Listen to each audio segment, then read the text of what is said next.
I wasn't a conservative, so there was no price for me that I was. But you were also telling your superiors at the Washington Post, like Don Graham, and you don't seem to have any fear of saying these things to people. Well, and they seem to take it, even McLaughlin. Here's why, because I don't think people think they have a price and it isn't there. I am very aware of the price. And so either I'm willing to pay the price for what I want to say, or I realize there really isn't one, right? And hasn't Donald Trump kind of shown us that a little bit? Is there a price if you violate things? Now he goes obviously too far, but sometimes people edit themselves, and I didn't feel like editing myself. You don't edit yourself particularly. No, I think in that sense, I have always wanted to say what I think as clearly and as openly as I can, and that is why the internet, as it began to emerge, perfect for us. Appealed to me. It was like. I'd edited a national magazine. I had gone through all the usual stuff you go through with magazine journalism or newspaper journalism. Yes, and you were wunderkind, right? I was a wunderkind to some extent. Yeah. And dealing with an owner, a publisher, dealing with the staff, dealing with all these different, and then advertise. And suddenly there was this possibility that I could just write. Right. And on my laptop at home and reach God knows how many people. I remember the incredibly exciting moment when I got my first emails back, which was the other thing. You weren't supposed...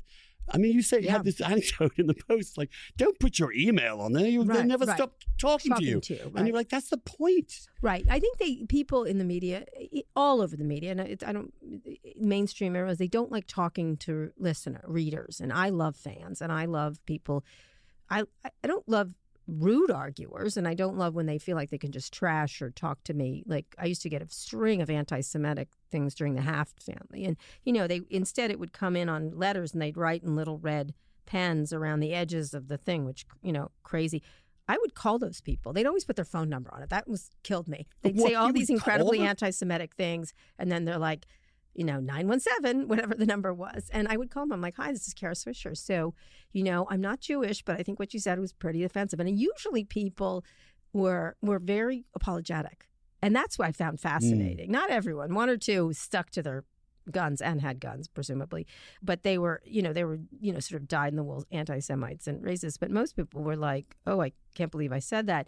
I find that to be the same thing online, not anymore, but for the early days, that certainly was the case, that you had these dialogues you never could have with people. And I've always found the audience smarter than reporters, or they knew things, or they could give you insights.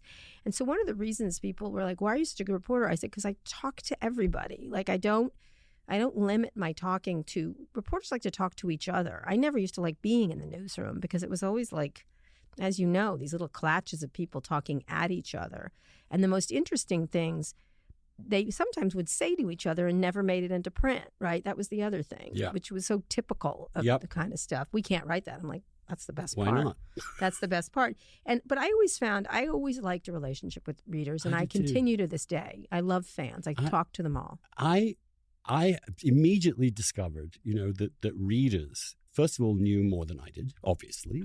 The very nature of a huge number of people. Someone will understand something better because they've had experience and they will say something. And you can pretty quickly figure out if they're bullshitting you or if they know what they're talking. So I started publishing them as part of the process. And so you then realized, oh, this is a fantastic medium because I can write something, but then I can also air the alternative view and react. That's come back and react to that again.